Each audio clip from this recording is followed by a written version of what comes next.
పహల్గామ్లో చంపిన వాళ్ళు టెర్రరిస్టులు అయితే మరి మణిపూర్లో క్రిస్టియన్స్ని చంపిన హిందువులు ఏమవుతారు?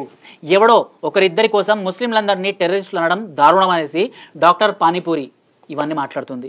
డాక్టర్ పానీపూరి అంటే మీకు ఇప్పటికే అర్థమైపోయి ఉండొచ్చు నేను ఎవరి గురించి మాట్లాడుతున్నా అని. సో ఈమె ఏదైతే మైండ్ సెట్ ఉందో ఎప్పుడు వాళ్ళ మతం గురించి ఇవన్నీ మాట్లాడుకుంటుంది అనమాట. సో వీళ్ళకి ఏంటంటే ఎప్పుడు ఎలాంటి పోస్టులు పెట్టాలి, ఎలా రెచ్చగొట్టాలి, ఇవే వాళ్ళ మైండ్లో ఎప్పుడూ మెదులుతూనే ఉంటాయి. వాళ్ళ సోషల్ మీడియా టీం కూడా వీటిపైనే వర్కౌట్ చేస్తుంటారు అనమాట. వీళ్ళు ఫలానా ఒక పార్టీకి అక్కడ స్వచ్ఛందంగా సపోర్ట్ చేస్తారు, కానీ మాకు ఎలాంటి పార్టీతో సంబంధం లేదు, మాకు ఎలాంటి మతంతో సంబంధం లేదు అనేస్తారు. ఇక్కడ చూడండి, పహల్గామ్లో చంపిన వాళ్ళు టెర్రరిస్టులు అయితే అరే పహల్గామ్లో చంపిన వాళ్ళు టెర్రరిస్టులే, ఉగ్రవాదులే. అక్కడ హిందువుల్ని ఊచకోత కోసిండ్రు. ఇది ఇప్పుడు కాదు కదా, ఎప్పటి నుంచో నడుస్తూనే వస్తుంది. మరి మణిపూర్లో క్రిస్టియన్స్ని చంపిన హిందువులు ఏమవుతారు? అమ్మ పానీపూరి నీకే ఈ వీడియో. మణిపూర్లో క్రిస్టియన్స్ని చంపిన హిందువులు ఏమవుతారు అంటే అక్కడ రెండు తెగల మధ్య గొడవ జరుగుతుంది. ఆ తెగలు కూడా భారతదేశంలో పుట్టిన తెగలు. సో ఇక్కడ తెలంగాణలో కూడా తెలంగాణ ఆంధ్ర తెగల మధ్యలో ఎలా అయితే గొడవలు జరిగాయో అక్కడ కూడా అలాంటి గొడవలే అన్నమాట. కాకపోతే అక్కడ రెండు మతాలు కనిపిస్తున్నాయి. అక్కడ కూకీ అండ్ ఏదైతే ఇంకొక తెగ ఉందో సో వీళ్ళ మధ్యలో ఆ గొడవలు అన్నమాట. సో అందులో ఏంటంటే ఆ రెండు మతాల వాళ్ళు ఇరువైపున ఉన్నారు. సో అక్కడ కేవలం క్రిస్టియన్స్ని మాత్రమే అక్కడ టార్గెట్ చేయట్లేదు. ఏది టార్గెట్ చేసినా కూడా అది ఇంటర్నల్గా ఉన్న వాళ్ళు చేస్తున్నారు. అండ్ అక్కడి కొంతమందికి కొన్ని తెగ వాళ్ళకి బయట నుంచి టెర్రరిస్టులు, క్రిస్టియన్ టెర్రరిస్టులు ఫండింగ్ చేస్తూ వాళ్ళ చేతిలో గన్నులు పెడుతూ ఎక్కువ పెడుతున్నారనమాట. సో దీని గురించి మాట్లాడే దమ్ము ఉండదు, కానీ సో ఇలాంటివన్నీ మాట్లాడుతుంటారు.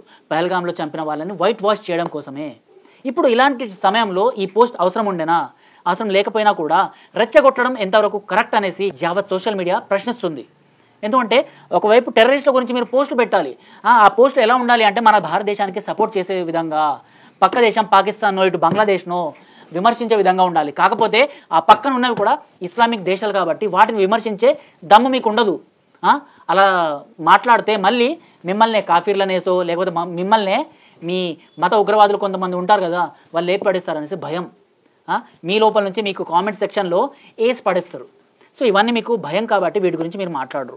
కానీ మణిపూర్లో క్రిస్టియన్స్ని చంపిన హిందువులు టెర్రరిస్టులు కాదా అనేసి మాట్లాడుతున్నారు. వాళ్ళు అదే దేశంలో పుట్టి పెరిగిన కాబట్టి అక్కడున్న హిందువులనే మతం మార్చి క్రిస్టియన్స్లోకి మార్చిండ్రు కాబట్టి వాళ్ళకు పడిరాక హిందువుల ఏరియాలో కూడా అక్కడ నుంచి క్రిస్టియన్స్ వచ్చి బతుకుతామంటే ఎవడు రానిస్తాడు? మీ ఇంట్లోకి పక్కింటి నుంచి ఎవరైనా వచ్చి మీ రూమ్ని ఆక్యుపై చేస్తారంటే నువ్వు రానిస్తావా తల్లి పానీపూరి?